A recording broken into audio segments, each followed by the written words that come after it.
I'm gonna teach you how to gain strength and build muscle. You're gonna need to know what progressive overload is. So let's break it down. Fuck it up if it's your birthday. Anyway, you can achieve progressive overload in one of two ways, or both ways. One is to add weight.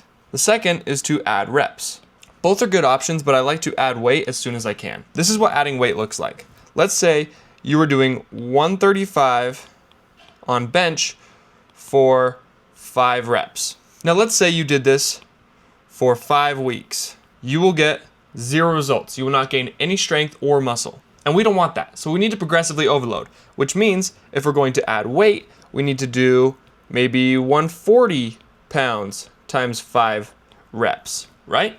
That would equal muscle. Adding weight as often as we can. But sometimes we don't quite have enough strength to add weight, so we can add reps.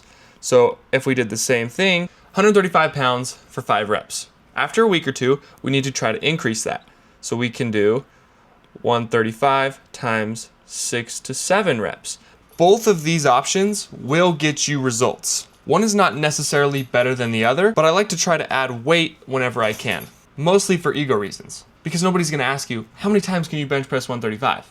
But they are gonna ask you, how much can you bench? See what I'm saying?